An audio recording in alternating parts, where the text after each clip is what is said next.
గిగ్గెల్జిల్లా versus మంచి మంచర్స్. స్నాక్బరో నగరంలో ముగ్గురు స్నేహితులు కొత్తగా భూమిని త్రవ్వే రోబోను పరీక్షిస్తున్నారు. అది భూమి లోతుల్లో ఒక భారీ, ప్రకాశవంతమైన ఊదా రంగు గుడ్డును కనుగొంటుంది. వారు గుడ్డును మెల్లగా తడతారు. బెంజీ దానికి తన శాండ్విచ్ ఇవ్వాలని ప్రయత్నిస్తాడు. గుడ్డు ఒక్కసారిగా పొదుగుతుంది. లోపల నుంచి ఒక పెద్ద, మెత్తటి, నీలిరంగు జీవి బయటకు వస్తుంది. అది మెరిసే గ్లిటర్తో తుమ్ముతుంది. పిల్లలు నవ్వు ఆపుకోలేకపోతారు. ఆ జీవి బయటకు వచ్చి కొండపై సరదాగా కనిపించే అడుగుల ముద్రలు వదిలేస్తుంది.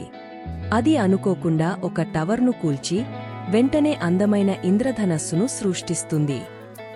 గంభీరమైన జనరల్ గ్రోస్ టికిల్టేజర్ అనే వెర్రి ఆయుధంతో అక్కడికి చేరుకుంటారు. పిల్లలు ఆ జీవికి ఒక పెద్ద లాలీపాప్ ఇస్తారు.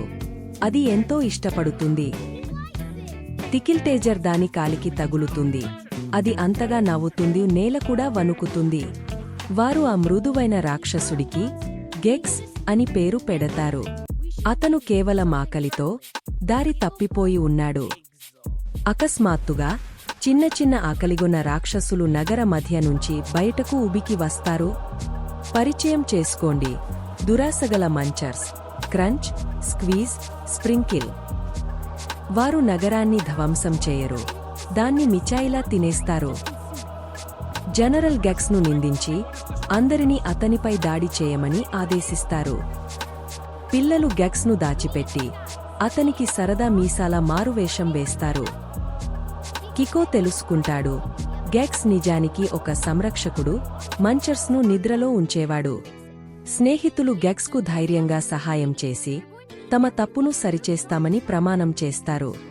వారు అతన్ని భయంకరంగా కనిపించేందుకు శిక్షణ ఇవ్వడానికి ప్రయత్నిస్తారు, కాని అతను చాలా ముద్దుగా ఉంటాడు.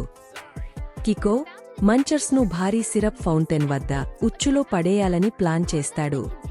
కార్పొరల్ గెగ్గెల్స్ జనరల్ను వారి తీపి ప్రణాళికను ప్రయత్నించేందుకు ఒప్పిస్తాడు. ఐస్ క్రీం ట్రక్కులు కాటన్ క్యాండీ వాసనతో మంచర్స్ను ఆకర్షిస్తాయి. మంచర్స్ ఫౌంటైన్ వద్ద చేరి అతుక్కునే తీపి విందు జరుపుకుంటారు. గెక్స్ గర్జించేందుకు ప్రయత్నిస్తాడు, కాని శబ్దం సరదాగా వస్తుంది. మంచర్స్ నవ్వుతారు. కికో టాఫీ తుపాకులతో కాల్చి మంచర్స్ను అతుక్కునే వలలో చిక్కిస్తాడు. స్క్వీజ్ తప్పించుకుని పిల్లల వైపు స్లైమ్లా దూసుకొస్తాడు. గెక్స్ ధైర్యంగా ముందుకు వస్తాడు. గెక్స్ మెగా స్పార్కిల్ తుమ్మును వదిలి స్క్వీజ్ను గంబాల్లో బంధిస్తాడు. బెంజీ సూపర్ పుల్లని నిమ్మకాయ మిఠాయిలతో ట్రక్ నడిపి వస్తాడు. మంచర్స్ వాటిని అసహ్యపడతారు. గెక్స్ పుల్లని ముఖాలతో ఉన్న మంచర్స్ను మెల్లగా ఒకచోట చేర్చుతాడు. వారు మంచర్స్ను ఒక పెద్ద, లోపల ఖాళీ గమ్మీ బేర్ రాకెట్లోకి లాగుతారు.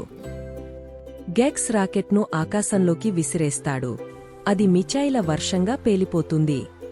గెక్స్ స్నాక్బరో నగరానికి సంరక్షకుడిగా మారి తన స్నేహితులతో చిరునవ్వులు మరియు తీపి పంచుకుంటాడు. Hey everyone, thanks for watching the video.